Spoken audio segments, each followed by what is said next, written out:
Nous nous attendons à ce que le rand sud-africain poursuive son appréciation. François Conradi, NKC African Economics.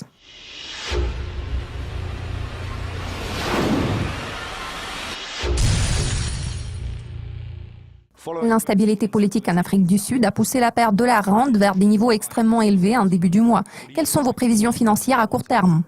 Nous nous attendons à ce que le rand sud-africain poursuive son appréciation à court terme. Nous observons un mouvement haussier depuis quelques semaines. Cela s'inscrit dans une tendance à long terme que nous avons observée depuis avril. Malgré un affaiblissement initial du rand sous le poids des craintes relatives à l'instabilité politique du pays, nous constatons que les données fondamentales ont affiché une évolution favorable de la situation économique en Afrique du Sud. Cela laisse envisager une amélioration du compte courant du pays. Ces attentes se sont accentuées dans la deuxième moitié de l'année grâce à une augmentation des prix du minerai de fer. C'est pour cette raison que les analystes ont commencé à parler d'une éventuelle amélioration du compte courant et d'un raffermissement du rand sud-africain. Il est à noter qu'une appréciation constante du rand est difficilement envisageable vu les incertitudes par rapport au contexte politique qui devrait inciter les gens à vendre le rand. À cela s'ajoute le différentiel d'inflation. C'est la raison clé derrière nos prévisions baissières sur le rand contre le dollar américain à plus long terme. L'inflation structurelle se situe à la barre d'1%, tandis que l'inflation annuelle devrait s'établir aux alentours de 5,5% cette année. Ce facteur devrait se refléter directement sur la paire dollar-rand en éliminant une grande partie de la force du rand contre le billet vert. En revanche, nous sommes d'avis que le rand sud-africain devrait afficher une meilleure performance dans les prochaines années.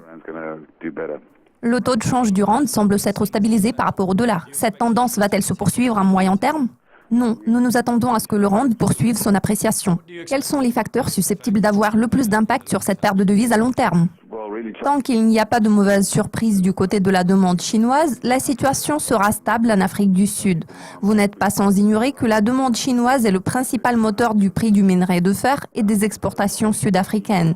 Comme j'ai déjà mentionné, tant que la demande chinoise reste robuste, le prix du minerai de fer ne cesse de progresser.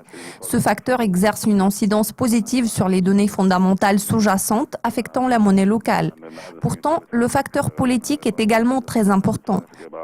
À l'heure actuelle, les investisseurs sont préoccupés par la capacité du nouveau ministre des Finances du pays, Malusi Gigaba, à réduire les dépenses budgétaires. La volonté de M. Gigaba d'apporter une certaine discipline au gouvernement suscite également beaucoup de doutes, surtout en ce qui concerne les dépenses et les emprunts.